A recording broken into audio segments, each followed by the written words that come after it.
পশ্চিমবঙ্গে drop out ভারতবর্ষে সবথেকে বেশি 18.75%। এই যে দিন দিন আপনাদের মানে সরকারি স্কুলে ছাত্রছাত্রীর সংখ্যা কমে যাচ্ছে, এইটা নিয়ে কি আপনারা কখনো কোনো আন্দোলনে নেমেছেন বা কোথাও কি কখনো কোনো প্রতিবাদ, সরকারের কাছে কোনো পেটিশন এগুলো কিছু করেছিলেন? কেন মানে আপনি একজন সরকারি স্কুলের টিচার হয়ে আপনার ছেলেকে প্রাইভেট স্কুলে কেন? এই মুহূর্তে আমি দাঁড়িয়ে রয়েছি বিকাশ ভবনের সামনে এবং আমরা প্রত্যেকেই জানি বিকাশ ভবনের সামনে চাকরি হারা শিক্ষক শিক্ষিকা এবং শিক্ষাকর্মীরা আন্দোলনরত অবস্থায় আছেন এবং তারা আমার সামনে এখানে বসে আছেন। তবে আজকে আমি এখানে তাদের সাথে তাদের চাকরি চলে না যাওয়া এবং এই সমস্ত দুর্নীতি বিষয়ে আলোচনা করতে আসিনি। আজকের আমার বিষয় পশ্চিমবঙ্গে ড্রপ আউট, চাইল্ড ম্যারেজ এবং পশ্চিমবঙ্গে স্কুল বন্ধ হয়ে যাবে, প্রাইমারি স্কুল বন্ধ হয়ে যাবে এবং মিড ডে মিলের হাল পশ্চিমবঙ্গের সরকারি স্কুলগুলোতে কী, সেটা নিয়ে আমরা আজকে প্রশ্ন করতে এসেছি এখানকার শিক্ষকদের। আমি সরাসরি তাদের সাথে কথা বলে নেব, তাদের কাছে যাব, তারা কি বলছেন এই সমস্ত বিষয় নিয়ে সেগুলো শুনে নেব। এই যে আপনারা এতদিন ধরে আন্দোলনে বসছেন, আপনাদের সকলের চাকরি বাতিল হয়ে গিয়েছে এবং এই আন্দোলনে আপনাদের যদি আমি বলি যে মূল উদ্দেশ্য সেটা হচ্ছে চাকরি ফিরে পাওয়া, তাই তো? আমাদের চাকরি ফিরে পাওয়াই মূল উদ্দেশ্য, কারণ আমরা হচ্ছে আনটেন্টেড। আমাদের নামে সিবিআই যে লিস্ট দিয়েছিল তা সেখানে আমাদের অ্যালিগেশনের আমাদের নামে কোনো অ্যালিগেশন নেই, তা সত্ত্বেও আমাদের প্যানেলটা ক্যান্সেল করে দেওয়া হয়েছে এবং সমস্ত যে সকল তথ্য দিয়েছে সিবিআই থেকে এসএসসি যে সমস্ত লিস্ট দিয়েছে সেই লিস্টের মধ্যে আমাদেরকে কোথাও প্রমাণ করতে পারেনি যে আমরা টেন্টেড ক্যান্ডিডেট। এই যে আপনারা এত প্রায় 26,000 শিক্ষক আপনারা এখানে আছেন, এখানে তাদের প্রতিনিধিরা আছেন, টোটাল 26,000 শিক্ষকের বাতিল হয়েছে। টেন্টেড বাদ দিয়ে আচ্ছা, এখানে আমরা আনটেন্টেড ক্যান্ডিডেট যারা তারাই আছে। আচ্ছা বেশ, 15,000। আচ্ছা, আমি একটু আজকে এই যে চাকরি বাতিল তার থেকে একটু সরে গিয়ে কিছু প্রশ্ন আপনাদেরকে করছি। আপনি বললেন আপনি বীরভূম জেলা থেকে এসেছেন, আপনার স্কুল বীরভূম জেলায়। আমরা রিসেন্টলি দেখতে পাচ্ছি এই বছরের জানুয়ারি মাসের রিপোর্ট অনুযায়ী, ইউনিয়ন এডুকেশন মিনিস্টারের রিপোর্ট অনুযায়ী পশ্চিমবঙ্গে ড্রপ আউট সংখ্যা ভারতবর্ষের নাম্বার 1, যেখানে পশ্চিমবঙ্গের on an average drop out সংখ্যা 18.75% জানুয়ারি মাসে। আপনারা এখন চাকরি বাতিল হওয়ার জন্য আপনারা আন্দোলনে নেমেছেন, which is welcome by the people of West Bengal. কিন্তু আমাদের বক্তব্য যে এই যে আপনাদের স্কুল, আমরা তো শিক্ষক হয়েছি কারণ স্টুডেন্টদেরকে পড়ানোর জন্য, যদি স্টুডেন্টই না থাকে স্কুলে তাহলে আমরা কাকে পড়াবো? এবং আমি এক্স্যাক্ট ডেটাটা আপনাকে বলছি, যেটা আমি বললাম যে 18.75% ড্রপ আউট লাস্ট ইয়ারে 23-24-এ, এবং প্রায় 3,000-এরও বেশি স্কুল আছে যেখানে কোনো স্টুডেন্টের এনরোলমেন্টই হয়নি, অর্থাৎ স্টুডেন্ট লেস। এবং সেই সমস্ত স্কুলে প্রায় 15,000 টিচাররা পড়ান, তারা কাদেরকে পড়ান? এইটা নিয়ে আপনাদের কোনো আন্দোলন ছিল না কেন? চাকরি বাতিল হওয়ার আগে অবধি একটা কোনো পেটিশন বা একটা কোনো আন্দোলন মিছিল মিটিং কি আপনাদের তরফ থেকে করা হয়েছিল, শিক্ষকদের তরফ থেকে, যে কেন স্টুডেন্ট ড্রপ আউট হচ্ছে পশ্চিমবঙ্গে এত? এরকমটা তো ছিল না এর আগে, কিছু বলবেন? আমি যে স্কুলের শিক্ষক, উজিরপুর হাই স্কুল, সেই স্কুলের ছাত্র সংখ্যা 1600 এবং আমরা আছি মাত্র 13 জন পার্মানেন্ট টিচার। সেখানে ট্রান্সফার হয়ে গিয়ে অনেকজন চলে গেছিলো, যেখানে মানে এনসিটি নিয়ম অনুযায়ী 1:30, সেখানে আমাদের টিচারের সংখ্যা অনেক কম আমাদের স্কুলে, কিন্তু ছাত্র সংখ্যা অনেক বেশি। ম্যাক্সিমাম শহরের স্কুলে এরকম অবস্থা দেখা গেছে। কারণ কি? ইনফ্রাস্ট্রাকচারের অভাব প্রথমত, ঠিক আছে। অনেক যেমন ঠিকঠাকভাবে টিচার নিয়োগ হচ্ছে না, তাও টিচারদের যে প্রশিক্ষণ দেওয়া দরকার ছিল সে প্রশিক্ষণ ঠিকমতো দেওয়া হচ্ছে না সরকারের পক্ষ থেকে। আপনাদের পার্টিকুলার স্কুলে হয়তো স্টুডেন্ট রয়েছে, শিক্ষক কম। আপনি বীরভূম থেকে এসেছেন, বীরভূমের ডেটা বলছে যে বীরভূমের ড্রপ আউট সংখ্যা হচ্ছে 17.2%। শুধু আপনাদের স্কুলে হয়তো টিচার কম, স্টুডেন্ট বেশি, কিন্তু বাদবাকি স্কুলে তো তেমনটা নয়। এবং এই ইনফরমেশনটা কি আপনাদের জানা ছিল আমি বলার আগে যে এত ড্রপ আউট হচ্ছে পশ্চিমবঙ্গে? ড্রপ আউট হচ্ছে এটা আমরা জানি, কারণ কি বর্তমানে যে আনএমপ্লয়মেন্ট, ঠিক আছে, ছেলেরা বলছে আমরা পড়াশোনা করে কি করব, এখানে শিল্প নেই, ঠিক আছে। তারপর কাজ করা যে বিভিন্ন যে সংস্থা, কাজ করার কোনো যে মানে এখানে যে একটা কাজ করার যে সুযোগ নেই। ম্যাক্সিমাম পড়াশুনো করে তারা বাড়ি অন্য স্টেটে চলে যাচ্ছে। আমরা বারবার গেছি। এটা নিয়ে আপনারা কি পদক্ষেপ নিয়েছিলেন? আমরা পদক্ষেপ নেওয়ার জন্য আমরা ছাত্রদেরকে বলছি তোমরা আগে পড়াশোনাটা করো, পড়াশোনা করে বিভিন্ন টেকনিক্যাল লাইনে যেতে পারো, ঠিক আছে, যেমন যেমন এলসি বা যেমন যেগুলো রয়েছে বিভিন্ন যে সিভিল ইঞ্জিনিয়ারিং বা ডিপ্লোমা কোর্সগুলো, সেটা তোমরা পড়াশোনা করো। এগুলো তো ছাত্রদের সাথে কথা বলেছেন, আমি বলছি যে প্রশাসনের সেটা কাছে। আমাদের স্কুলে এই জন্য ভোকেশনাল ক্লাসও শুরু হয়েছে, ঠিক আছে, যেমন ওয়েল্ডিং থেকে শুরু করে কম্পিউটারে বিভিন্ন যে আইটি সেক্টর বিভিন্ন ক্লাসগুলো শুরু করা হয়েছে, ঠিক আছে। কোনো প্রশাসনের কাছে কোনো পেটিশন বা আন্দোলন বা কিছু এমনটা কিছু করেছিলেন?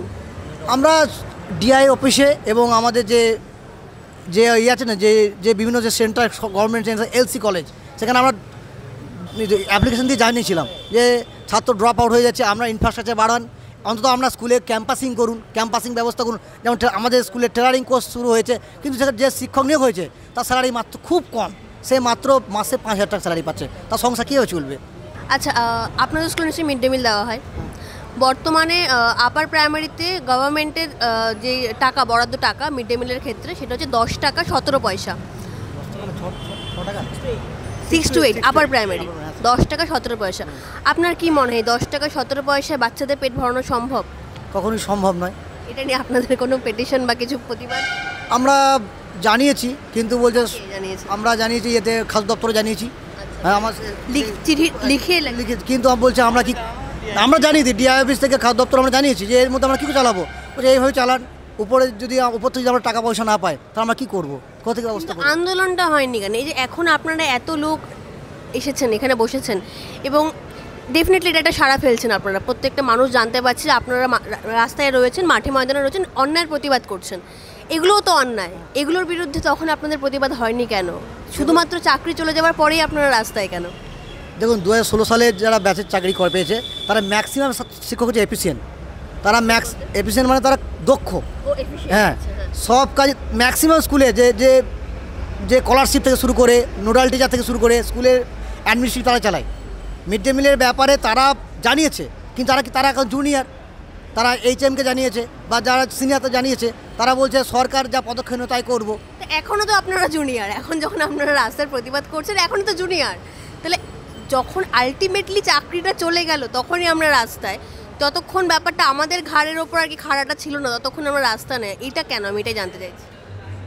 দেখুন একটা কথা আপনাকে বলছি, চাকরি চলে যাওয়ার জন্য রাস্তায় আছে, চাকরি চলে যাওয়ার জন্য, কিন্তু শিক্ষকরা তো আসলে স্টুডেন্টদের জন্য, যদি স্টুডেন্টই আমাদের ঠিকঠাক না দেখুন, থাকে, আমরা স্কুলে- যদি ড্রপ আউট বেড়ে যায়, মিড ডে মিল পর্যাপ্ত টাকা দেওয়া না হয়, এবং পশ্চিমবঙ্গ আজকের দিনে চাইল্ড ম্যারেজে নাম্বার 1 শুধু শিক্ষকদেরকেই দাঁড়াতে হবে না, কিন্তু শিক্ষকদের তো একটা দায় থাকে, দায় আমাদের দায় থাকে না? দায় আমাদের আছে।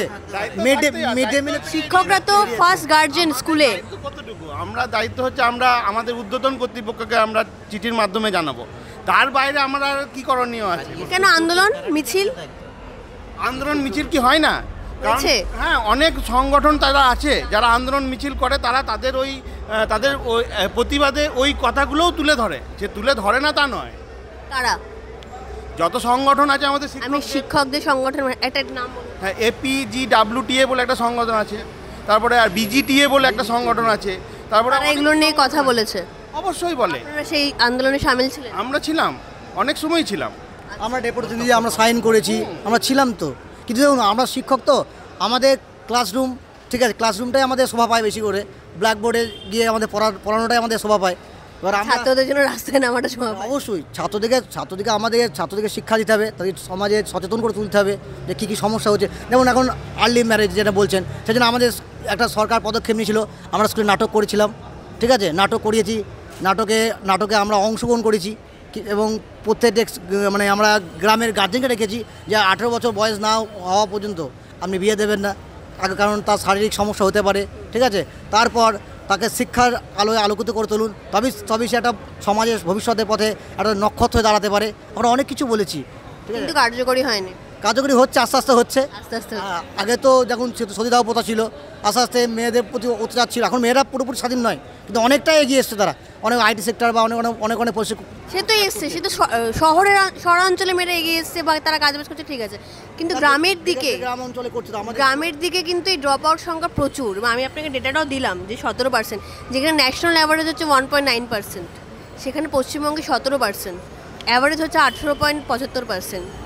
এটা নিয়ে মানে আপনারা বললেন আপনারা অনেক কিছু করেছেন, এবং এখন যে আন্দোলন করছেন সেখানে কোথাও গিয়ে এই বিষয়গুলোকে আপনারা রাখতে চান, নাকি শুধুমাত্র চাকরির জন্য আন্দোলনটা চলবে? দেখুন, আমাদের চাকরিটা তো রুজি রোজগার, পেটে পেটে যদি খিদে থাকে তা আগে পেটের খিদেটা না মেটা পর্যন্ত আমরা কোনো কিছু ব্যাপারে হস্তক্ষেপ করতে পারি না বা সেখানে আমরা এগোতে পারি না।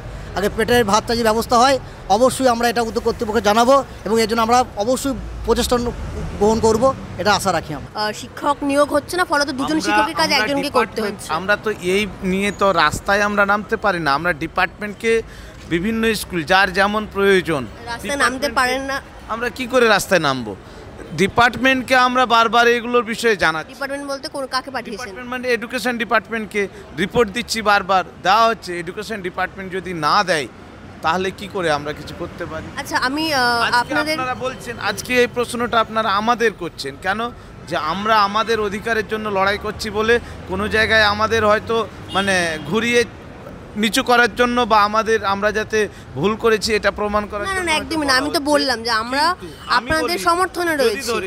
যে আপনারা তো সবই জানছেন যে রাজ্যে 15 বছর ধরে শিক্ষক নিয়োগ হচ্ছে না, কর্মসংস্থান নেই, তারপরে স্কুলে ড্রপ আউটের সংখ্যা বাড়বে কেন? সব প্রাইভেট স্কুলের জন্য কমছে সেটা নয়, প্রাইভেট স্কুলে যারা যাচ্ছে তারা ঠিক যাচ্ছে। এখনও প্রতি বছর প্রায় 10 লক্ষের কাছাকাছি ছেলে মেয়ে সরকারি স্কুল থেকে বোর্ড এক্সাম দেয়। তা সত্ত্বেও সেই সংখ্যাটাও কমেছে। গত বছর মাধ্যমিক সংখ্যা 4 লাখ কমে গিয়েছে। তাহলে প্রথমে শিক্ষক দিলাম না আমি 10 বছর, তাহলে ওই স্কুলে শিক্ষকের অভাবে টিচাররা না স্টুডেন্টরা মুখ ফিরিয়ে নিল আস্তে আস্তে। টিচার না থাকলে কেন পড়তে যাবেন? আপনি পাঠাবেন, আপনার ছেলে মেয়ে পাঠাবেন না। এবার তারপরে 10 বছরে দেখা গেলো স্টুডেন্ট সংখ্যা কমতে কমতে 0-তে চলে আসলো। তখন বললেন কি, আরে ওই স্কুলে খোঁজ নিয়ে দেখো তো টিচার লাগবে নাকি। ওই স্কুলে তো ছাত্র শূন্য, তাহলে টিচার দিয়ে স্কুল বন্ধ হয়ে গেল, তারপরে স্কুল বন্ধ করে দিল। এই পলিসি আপনারা তো দেখতে পাচ্ছেন, আমরা দেখতে পেয়েছি এবং আমরা সেটা নিয়ে আমাদের যেটা কাজ রিপোর্টিং, উনি বললেন যে আপনারা কি করেছেন, আমরা আমাদের যেটা কাজ রিপোর্টিং করেন সেটা আমরা করেছি। কিন্তু এটার জন্য তো সবার প্রথমে শিক্ষকদের কথা বলা উচিত, কারণ তারা তো সবথেকে বেশি ভুক্তভোগী এবং লোকাল গার্জিয়ান শিক্ষকরা। দায়ী করা হচ্ছে কেন? আমি বলছি রাজ্যের সামগ্রিক, আপনি বললেন যে আমি যেহেতু চাকরি তখন করতাম তাই আমি রাস্তায় নামিনি, আর চাকরি নেই বলে আপনারা রাস্তায় নেমেছেন। রাজ্যের সামগ্রিক উন্নয়নের দায়িত্ব দুই পক্ষের, এক পক্ষ যারা শাসক, দ্বিতীয় পক্ষ হচ্ছে যারা বিরোধী। সব সময় বিরোধী চেষ্টা করবে কি শাসক যদি কোনো ধরনের ভুলভ্রান্তি করে তাহলে আমরা বিধানসভায়, পার্লামেন্টে বা রাস্তাঘাটে আমরা সেই ভুল, এগুলো তো আমরা জানি, শাসক বিরোধী এদের কাজ তো আমরা জানি, আমি এটা নিয়ে বলছি না। আচ্ছা, এটা বাদ দিন, আপনারা এদেরকে কেন প্রশ্নটা করছেন? তাদেরকেও করছি, কিন্তু আপনাদেরকেও তো করছি। রাজ্য ধ্বংস হয়ে যাচ্ছে। আপনারা আপনাদের রাজ্যের শিক্ষা মেধা বাঁচানোর জন্য কি ব্যবস্থা নিচ্ছেন? এই প্রশ্নগুলো তারাকে করছেন না, তাদেরকেও করা হচ্ছে। আচ্ছা, আমি একটা শিক্ষকরা আজকে রাস্তায় মার খাচ্ছে, তাদেরকে কেউ প্রশ্ন করেছেন যে 1 বছর প্রায় 13 মাস হলো আমাদের চাকরি বাতিল হওয়া হাইকোর্টে? তাদের কোনো একজন দেখান তো আপনাদের ফুটেজ যে 13 মাসে কোনো একজন এমএলএ বা এমপিকে বলেছেন বা সাংসদকে যে আপনি পার্লামেন্টে বা অ্যাসেম্বলিতে এই দুর্নীতির বিরুদ্ধে আওয়াজ তুলেননি কেন? করেছি তো আমরা। আমাদের চ্যানেলে গিয়ে আপনি দেখুন, আপনি দেখতে পাবেন। আমরা আপনাদের বিরুদ্ধে নই, আমরা আপনাদের বিরুদ্ধে নই। আমার বক্তব্য হচ্ছে যে না করছে, এবং সমস্ত চ্যানেলই আজকের দিনে দাঁড়িয়ে শিক্ষকদের পাশে, মানে আপনাদের পাশে, আমরা আপনাদের পাশে, এবং বেশিরভাগ ক্ষেত্রে এটা করা হচ্ছে টিআরপির জন্য। আমি আপনাকে একজন মিডিয়ার ভাষায় বলছি, কারণ শিক্ষকদের আন্দোলন এখন দেখালে মানুষ দেখছে, টিআরপির জন্য মিডিয়া আপনাদের আন্দোলনকে দেখাচ্ছে। কিন্তু এই যে প্রশ্নগুলো আমি আপনাদের সাথে করছি, আমি বুঝতে পারছি প্রশ্নগুলো আপনাদের মনোপুত হচ্ছে না, বা এই প্রশ্নগুলো হয়তো এখানে দাঁড়িয়ে আপনাদের করার কথা নয়, বা এটার দায় শুধুমাত্র আপনাদের নয়, যাদের চাকরি যায়নি তাদেরও, সেই সমস্ত শিক্ষকদেরও এই দায় রয়েছে এটা নিয়ে প্রতিবাদ করার। কিন্তু এখন যেহেতু আপনাদেরকে আমরা রাস্তায় পেয়েছি, তাই এখন আপনাদেরকে আমরা প্রশ্নটা করছি। আপার প্রাইমারিতে মিড ডে মিলের যে বরাদ্দ টাকা, সেটা এই মুহূর্তে দাঁড়িয়ে 10 টাকা 17 পয়সা। আপনার কি মনে হয় যে একটা বাচ্চাকে এই পরিমাণ টাকায় মিড ডে মিল দেওয়া সম্ভব? আর তাকে পুষ্টিকর খাবার, মিড ডে মিলের যেটা উদ্দেশ্য বেরিয়ে যে পুষ্টিকর খাবার, একটা বাচ্চাকে অন্তত একবেলা যেন সে পুষ্টিকর খাবার পায়, সেটা দেওয়া কি সম্ভব? আমি যখন স্কুলে লেখাপড়া করেছি মিড ডে মিলের ব্যবস্থা ছিল না। সেই সময়ের সমাজ ব্যবস্থা, অর্থনৈতিক ব্যবস্থার থেকে এখনকার অর্থনৈতিক ব্যবস্থা অনেক সচ্ছল, এটা মানছেন তো? তাহলে সেই সময় যদি মিড ডে মিলের প্রয়োজন না হয়ে থাকে তাহলে এখন প্রয়োজন আছে কি? আপনি বলছেন প্রয়োজনই নেই। আমি যেটা বলছি যে তখন যদি মিড ডে মিল ছাড়া আমরা শিক্ষা অর্জন করতে পেরে থাকি, তাহলে এখন কি মিড ডে মিল ছাড়া শিক্ষা অর্জন করতে পারবে না? নিশ্চয়ই পারবে। প্রয়োজন নেই এটা আমি বলতে চাই না। আমার যদি ক্ষমতা একসঙ্গে দুটো না হয়, শিক্ষা এবং খাবার দাবার, তাহলে আমি দুটোর মধ্যে একটা সঠিক করতে হবে। কিন্তু ক্ষমতা তো ছিল। মিড ডে মিল যখন শুরু করা হয়েছিল তার একটা কারণ ছিল, এবং ন্যাশনাল এডুকেশন পলিসি থেকে কিছু দেখেই এই রিপোর্টটা এনে তারপরে মিড ডে মিল শুরু করা হয়েছিল, যাতে বাচ্চাদেরকে স্কুলমুখী করা যায়, কারণ তখনও অনেক পরিমাণ বাচ্চা স্কুলে আসতো না।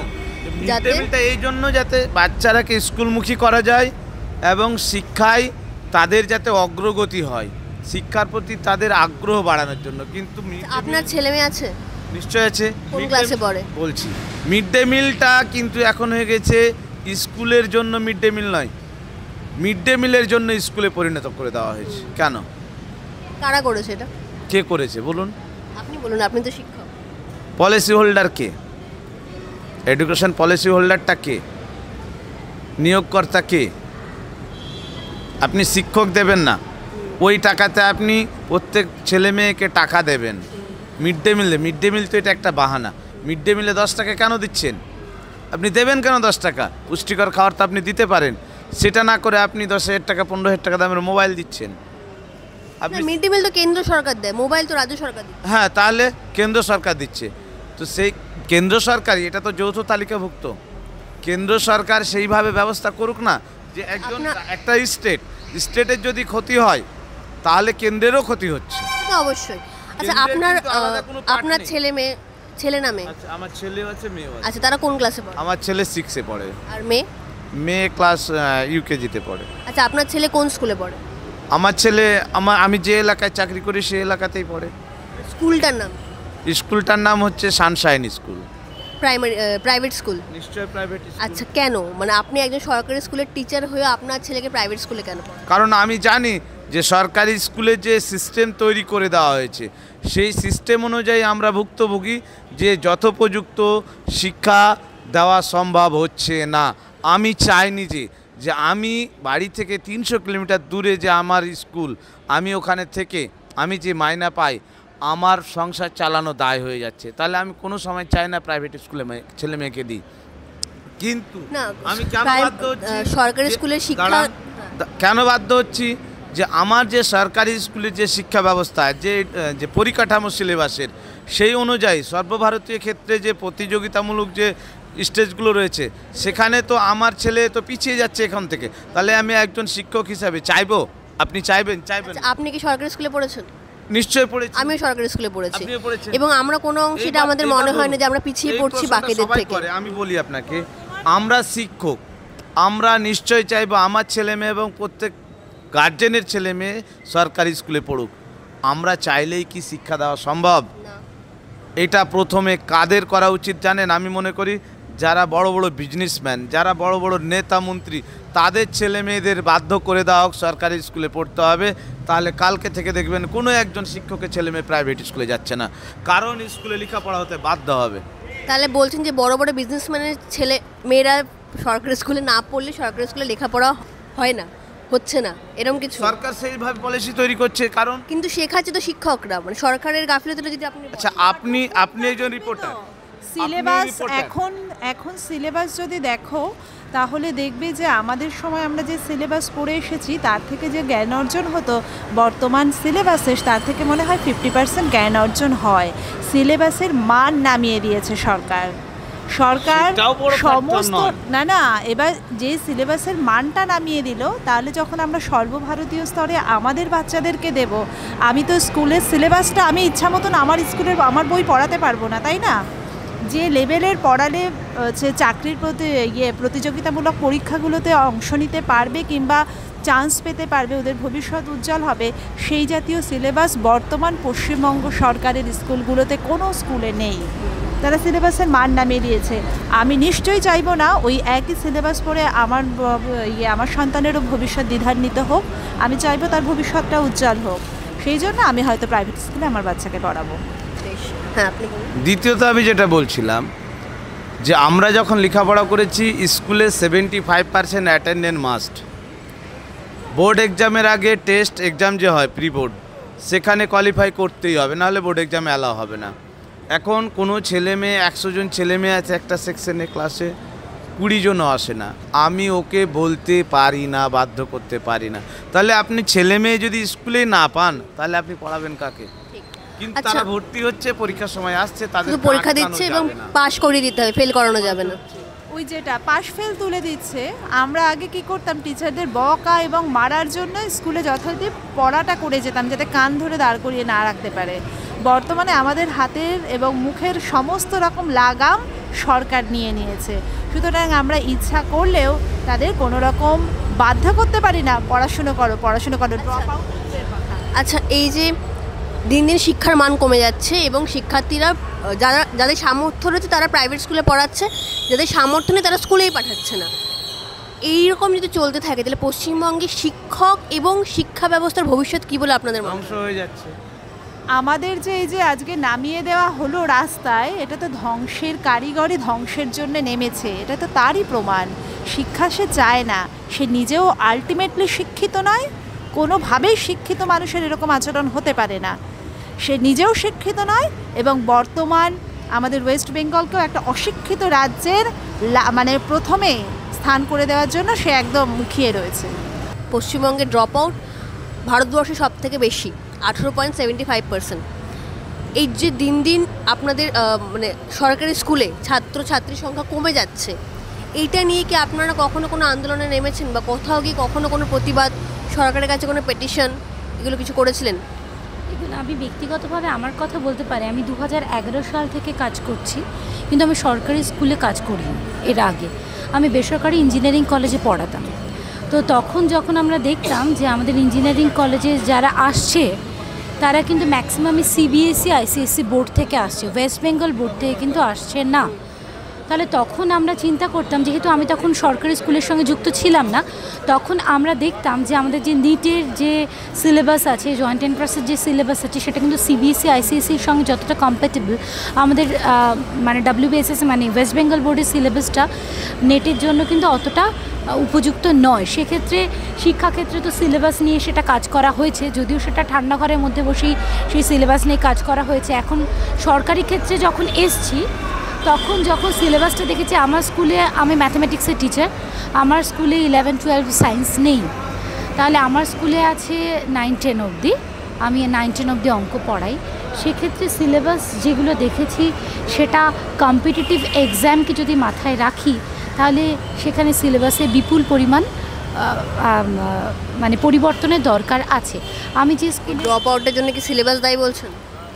শুধুমাত্র সিলেবাস না, সিলেবাস তো অবশ্যই দায়ী, তার সঙ্গে দায়ী আমার যেটা মনে হয় সেটা হলো ইনফ্রাস্ট্রাকচার এবং শিক্ষা ক্ষেত্রের কিছু স্ট্র্যাটেজি। তার কারণ আমরা কেউই কিন্তু খুব পড়াশোনা করতে ছোটরা ভালোবাসে তা কিন্তু নয়, তারা কিন্তু কাইন্ড অফ মা বাবা বা টিচার্সদের বাধ্যবাধকতা বা তাদের ভয়ে বা একটা ভালো রেজাল্ট করতে হবে সেই প্রেশারে তারা পড়াশোনা করে।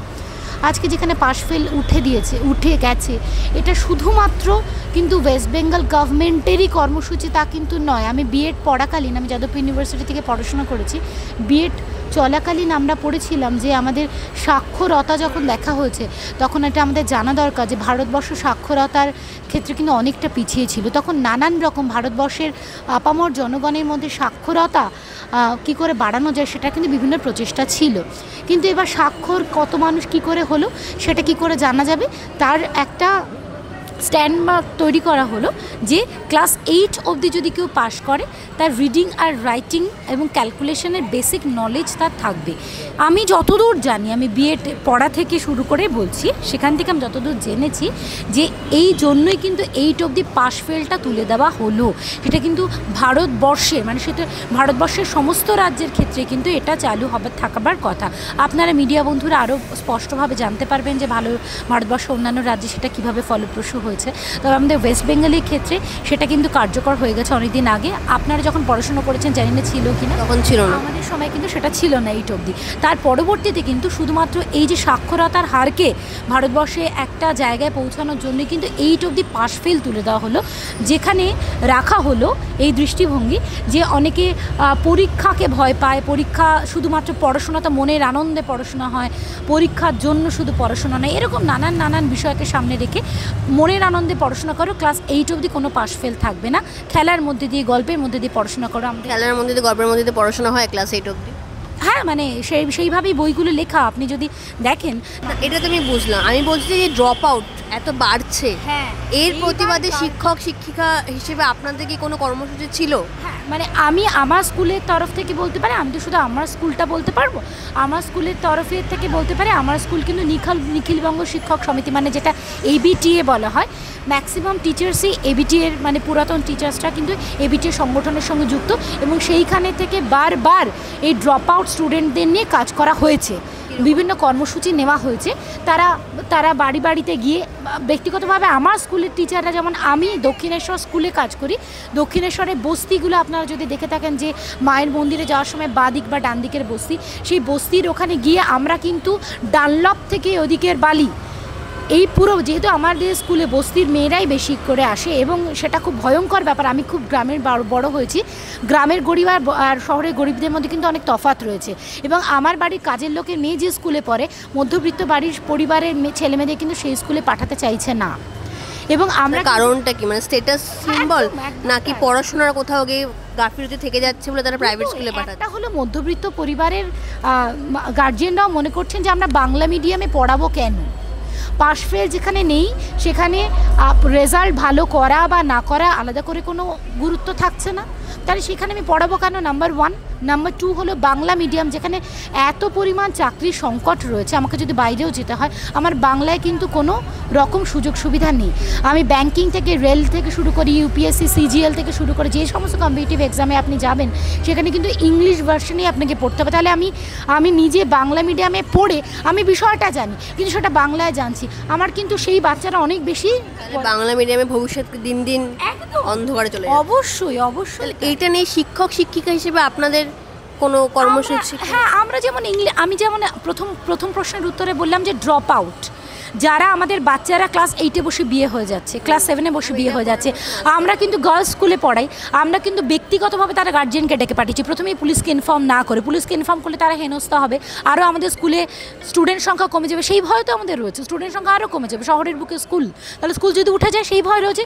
গার্জিয়ানকে যখন ডেকে পাঠাচ্ছি, গার্জিয়ান বলছে যে ম্যাডাম আমার বাচ্চা বিয়ে হওয়ার পর শ্বশুর বা আমার সেই সঙ্গতি নেই, আমি আমার 4-5টা টাকা ফ্রি তো এখন গভর্নমেন্ট স্কুল, তো মানে টাকা না থাকলে পড়াতে পারবে না এমনটা তো নয়। তাহলে তার খাওয়া দাওয়া পঠন পাঠনের জন্য আরও তো কিছু রয়েছে, তারা সেই এক্সকিউজটা দেখাচ্ছে, কোনো মতে বাচ্চাকে মেয়ে বাচ্চাদেরকে বিয়ে দিতে পারলেই হলো। আমি যেহেতু পশ্চিমবঙ্গ আজকের দিনে ভারতবর্ষে নাম্বার 1 চাইল্ড ম্যারেজের ক্ষেত্রে, এবং পশ্চিমবঙ্গে একটা সময় আমরা দেখেছিলাম যে বাল্যবিবাহ, সতীবিবাহ প্রথা, এই ধরনের বিভিন্ন সমাজ সংস্কারমূলক কাজ পশ্চিমবঙ্গ থেকে শুরু হয়েছিল, এবং দুঃখের বিষয় আজকের দিনে পশ্চিমবঙ্গ সেই বাল্যবিবাহই তো নাম্বার 1। এবং এটা না, প্রশাসনিকভাবে যদি কোনো স্টেপ না নেওয়া হয়, আপনি এককভাবে কিচ্ছু করতে পারবো না। আজকে প্লাস্টিক ফেলা থেকে গাছ কাটা বা বাল্যবিবাহ, যে কোনো বিষয় যদি আমাদেরকে বাধ্য না করা হয়, আমাদের হিউম্যান বিংয়ের নেচারই হলো তাই, আপনাকে টিকিট কেটে ট্রেনে উঠতে হবে। যদি বলা হয়, অ্যানাউন্স করা হয় আগামী 10 দিনের জন্য কোথাও কোনো চেকিং হবে না, কতজন মানুষ আছে বলুন তো, শুধুমাত্র আমার ব্যক্তিগত ওই আইডিওলজি থেকে আমি টিকিটটা কাটবো? আমরা সুযোগের অভাবে অসৎ হই, এটা আমার পার্সোনালি আমার জীবন দিয়ে মনে হয়েছে। তাই সেখানে আমাদের সততা বজায় রাখবার জন্য সমাজকে, মানে সমাজের সেই জলের থেকে, জল, মাটি, মানুষ, সমস্ত দিক থেকে ডেভেলপমেন্টের জায়গায় আমরা যে গ্রাফ আমাদের নিচে নেমেছে, সেই গ্রাফকে যদি পুনরুদ্ধার করতে হয় সামাজিকভাবে, তাহলে প্রশাসনিকভাবে খুব কড়া পদক্ষেপ নিতে হবে, আমাদেরকে বাধ্য করতে হবে। শিক্ষকদের যেরকম আজকের দিনে আপনারা বাধ্য হয়েছেন রাস্তায় নামতে, কারণ চাকরিটা চলে গিয়েছে। যদি চাকরি না যেত তাহলে হয়তো আজকে আপনারা, মানে এই যে আমি যে সমস্যাগুলো বলছি, সেই সমস্যাগুলো নিয়ে হয়তো আমরা কথাও বলতে পারতাম না এখন আপনাদের সাথে। ব্যাপারটা কি হলো বলুন তো, যে এখনই যে আপনি যে প্রশ্নগুলো করলেন ড্রপ আউটদের নিয়ে কী কাজ করছি, এই কাজ কিন্তু আমি ব্যক্তিগতভাবে 2011 সাল থেকে করছি। তাহলে এই প্রশ্নটা আমাকে এতদিনে, আমি যখন রাস্তায় বসে আছি ততদিনে একজন মিডিয়া বন্ধু এসে করছেন। আমি যখন কাজগুলো করছি, আমি ঠিক কাজের কথা বলছি না, কারণ একা আমি বা আপনি কাজগুলো তো এটা সম্ভব নয় পুরোটা ঠিকঠাক করা। আমি বলছি যে প্রতিবাদ বা গভর্নমেন্টের কাছে জানানো বা গভর্নমেন্টের কাছে কোনো সুরাহা চাওয়া অ্যাজ আ টিচার, মানে আমাদের টিচারদের অস্তিত্ব তো শিক্ষার্থীকে নিয়ে, যদি শিক্ষার্থী না থাকে তাহলে আমাদের তো অস্তিত্ব সংকটে পড়ে যাবে। এবং পশ্চিমবঙ্গে আমি একটা ডেটা দিই আপনাকে, আপনি ম্যাথসের টিচার, যে পশ্চিমবঙ্গে 3000-এর ওপরে বেশি স্কুল এমন রয়েছে যেখানে কোনো স্টুডেন্ট এনরোলমেন্টই হয়নি লাস্ট অ্যাকাডেমিক ইয়ারে, এবং সেই সমস্ত স্কুলে ওভারঅল মিলিয়ে প্রায় 15,000 শিক্ষক শিক্ষিকা রয়েছেন। তাদের কোনো ডেইলি বেসিসে কাজ নেই, তারা প্রত্যেকদিন যান, সই করেন, বাড়ি চলে আসেন, কারণ কোনো শিক্ষার্থীই নেই। টিচারদের তো শিক্ষার্থী না থাকলে আর কোনো কাজ থাকে না। এবং তারা, আমি জানি না তাদের মধ্যে কেউ হয়তো এখানে নেই, এবার তাদের ভূমিকাটা কি যে শিক্ষার্থী নেই। আমি জানি এটা হয়তো প্রশাসনের গাফিলতি, সমাজের কিছু সমস্যা হেনাতানা রয়েছে, কিন্তু শিক্ষক হিসেবে আমি তো লোকাল গার্জেন আমার স্টুডেন্টদের, অ্যাটলিস্ট স্কুলে, সেখানে আমার শিক্ষার্থীর সংখ্যা কমে যাচ্ছে দিন দিন। এটা নিয়ে আপনার কি মনে হয় যে শিক্ষকদের কি কোনো ভূমিকা থাকে না? একদম, সেই ভূমিকা আমার যেটুকু হাতে আছে, দেখুন সবটা তো আমার হাতে নেই, আমার যেটুকু হাতে আছে, আমরা ব্যক্তিগতভাবে আমাদের স্কুলে যেহেতু দিনকে দিন মানে স্টুডেন্ট সংখ্যা কমেছে, আমরা কিন্তু আমাদের তরফ থেকে প্রচুর কর্মসূচি নিয়েছি। যেমন আমাদের কামারহাটি পৌরসভার আন্ডারে আমরা পড়ি, কামারহাটি পৌরসভায় প্রচুর গার্লস স্কুল আছে, তার মধ্যে আমরা একটা গার্লস স্কুল, এবং আমাদের স্কুলটা বস্তি স্কুল নামে পরিচিত। কেন? কারণ বস্তির বাচ্চারা আমাদের স্কুলে ভর্তি হয়। আমরা কি করেছি, প্রাইমারি সেকশন যেগুলো আছে, প্রাইমারি সেকশনগুলোতে গিয়ে গিয়ে কিন্তু আমরা কথা বলি, আমরা ক্যাম্পেইনিং করি, এবং তাদেরকে আমাদের স্কুলের বিভিন্ন আঁকা অঙ্কন প্রতিযোগিতা একটা করলাম, আমাদের ক্রীড়া প্রতিযোগিতা করলাম, সেখানে নিয়ে আসি। কেন নিয়ে আসি? এমনি তো তারা ঘুরতে আসতে পারবে না, তারা সেই সুবাদে যদি এসে আমাদের স্কুলের ইনফ্রাস্ট্রাকচার যদি দেখে, আমাদের স্কুলে জিম খোলা আছে, জিম করবেটা কারা? যে রোগা বাচ্চারা যারা বাড়ি থেকে না খেয়ে আসে শুধু মিড ডে মিলে ভরসায়, তারা কি জিম করবে? কিন্তু তবুও আমাদের সেই সুযোগ সুবিধা রয়েছে, আমরা সেগুলোকে দেখাই। আমরা আমাদের স্কুলের কথা বলতে পারি, আমরা আমাদের স্কুলে নিজেরা আমরা টাকা দিয়ে ক্যারাটে টিচার রেখেছি। কেন কি মেয়েদের সেলফ ডিফেন্স শেখাটা দরকার। আমরা নিজেরা যারা, আমি ব্যক্তিগতভাবে যেহেতু ডান্স করি, ডান্স শেখাই, আমাদের ডান্সের ক্লাস হয়, আমাদের আঁকার ক্লাস হয়, আমাদের হাতের কাজের ক্লাস হয়, আমাদের তরফ থেকে যেটুকু করা সেটুকু কিন্তু আমরা করছি। অন্য বাকি স্কুলের কথা বলতে পারবো না। কিন্তু আপনি মিড ডে মিলের কথা বললেন, মিড ডে মিলে বর্তমানে কেন্দ্র সরকারের বরাদ্দ টাকা হচ্ছে আপার প্রাইমারিতে 10 টাকা 17 পয়সা এবং লোয়ার প্রাইমারিতে 6 টাকা সামথিং কিছু একটা পয়সা। এই টাকায় একটা বাচ্চাকে সুষম পুষ্টিকর খাদ্য দেওয়া সম্ভব? দেওয়া তো সম্ভব নয়, কিন্তু ওই যে এখন যেমন লক্ষ্মী ভাণ্ডার পেয়ে মানুষ খুব খুশি হয়ে যাচ্ছে যে কিছু না, তার বদলে তো কিছু। আপনি তো মিড ডে মিল পাইনি, পেয়েছি, তবুও সেই টাকা যাদের স্কুলে না অনেক স্টুডেন্ট বেশি, তাদের হয়তো একটা বাল্কে ওই টাকাটা আসে, তো সেটা হয়তো একটা চালানো সম্ভব হয়। আমি আবারও আমাদের স্কুলের কথা বলছি, কারণ আমাদের স্কুলে দিদিরা কিন্তু এত প্রচণ্ড চেষ্টা করে চলেছেন, হয়তো স্টুডেন্ট কম বলেও সেটা সম্ভব। আমরা নিজেরা কিন্তু আমাদের একটা ফান্ড তৈরি করি, যেখানে আমরা সপ্তাহে অন্তত একদিন ডিম, টিচাররা টাকা দেন, কলা অন্তত খাওয়াতে পারি টিচারদের টাকায়। একদম তাই, আমরা সেটা কিন্তু ব্যক্তিগতভাবে করি। সেটা আমরা বিভিন্ন জেলার শিক্ষক শিক্ষিকাদের সাথে কথা বললাম, এবং যেমনটা আপনারা শুনলেন, কেউ বলছেন প্রশাসন দায়ী, কেউ বলছেন সরকার দায়ী, কেউ বলছেন আমি ততদিন সরকারি কর্মচারী ছিলাম, সুতরাং আমি কী করে রাস্তায় নামবো সরকারের বিরুদ্ধে, আজ আমার চাকরি নেই তাই আমি আজ রাস্তায়। কেউ বলছেন যে আমরা আমাদের স্কুলে আমাদের মতো করে চেষ্টা করেছি, কিন্তু পশ্চিমবঙ্গের সমস্ত স্কুলে এই চেষ্টা করা আমাদের পক্ষে সম্ভব নয়। কেউ বলছেন পাশফেল উঠে গেছে বলে শিক্ষার এই হাল, কেউ বলছেন এত প্রকল্প, গাদা প্রকল্প, গাদা টাকা দেওয়া হচ্ছে স্কলারশিপের নামে, যেখানে মূল্যায়ন করা হচ্ছে না। তুমি স্কুলে ভর্তি হওয়া মানেই তুমি স্কলারশিপ পাচ্ছ, এবং কোথাও গিয়ে স্কুলে ভর্তি হওয়াটা হয়ে যাচ্ছে স্কলারশিপ পাওয়ার জন্য, শিক্ষার জন্য নয়, বা চাকরি পাওয়ার জন্য নয়, চাকরির অভাব, সেটাও কিন্তু কোথাও গিয়ে শিক্ষা ব্যবস্থার এই হাল তার কারণ হিসেবে শিক্ষক শিক্ষিকারা বলছেন। কিন্তু দায় এড়িয়ে যাচ্ছেন তাদের ভূমিকাটুকু কতটা, তারা কেন রাস্তায় নামেননি এতদিন, তারা কেন প্রতিবাদ করেননি তাদের শিক্ষার্থীদের জন্য, তাদের শিক্ষার্থী যারা তাদের সন্তান তুল্য, সন্তান সম, তাদের জন্য কেন এই শিক্ষক শিক্ষিকারা এতদিন পথে নামেননি? এবং তার উত্তর কিছু কিছু লোক স্পষ্টভাবে দিয়ে দিলেন যে কারণ তারা এতদিন সরকারি কর্মচারী ছিলেন, সরকারি কর্মচারী হয়ে সরকারের বিরুদ্ধে রাস্তায় নামা যায় না, এমনটাই মনে করেন আমাদের শিক্ষক শিক্ষিকারা। তাদের এই আন্দোলনের পাশে আমরা ডেফিনেটলি রয়েছি, তাদের আন্দোলনের বিরুদ্ধে আমরা নই, এবং তাদের এই যে দুর্নীতি হয়েছে শিক্ষা ব্যবস্থা তার বিরুদ্ধে আমরা, এবং আমরা চাই যে এই দুর্নীতিকে কাটিয়ে একদম সঠিক মূল্যায়ন পদ্ধতিতে যোগ্য শিক্ষক শিক্ষিকারা স্কুলে আবার ফেরত যাক, যাদের যোগ্যতা রয়েছে তারা যেন চাকরিহারা না হন। কিন্তু এটা চাওয়ার পাশাপাশি আমরা এটাও চাই যে শিক্ষক শিক্ষিকারা আসলে যে ব্যবস্থার একটি পার্ট, অর্থাৎ শিক্ষা ব্যবস্থা, সেই শিক্ষা ব্যবস্থা পশ্চিমবঙ্গে আজকের দিনে দাঁড়িয়ে একদম তলানিতে চলে গিয়েছে, এবং তার কঙ্কালসার চেহারা আমরা বারংবার আপনাদেরকে দেখিয়েছি আমাদের চ্যানেলের মাধ্যমে। এবং আমি পার্সোনালি দেউচা বাচামিতে গিয়ে একটি স্কুলের অবস্থা আপনাদেরকে দেখিয়েছিলাম। আমি জানি না সেই স্কুলের শিক্ষক শিক্ষিকারা কী বলবেন, তাদের সাথে দেখা হলে আমি তাদেরকে প্রশ্ন করতে পারতাম। যাদের সাথে কথা হলো তারা বললেন যে দায় পুরোপুরি শিক্ষক শিক্ষিকাদের নয়, সরকারের।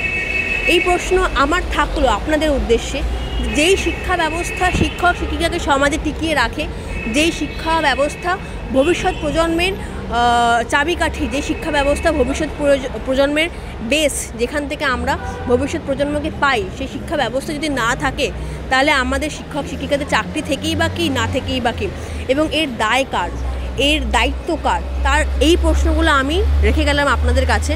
উত্তর আমাদের থেকে বেশি হয়তো আপনাদের ভালো জানা থাকবে। এরকম আরও অনেক প্রতিবেদন দেখার জন্য ফলো করুন হাউ। নমস্কার।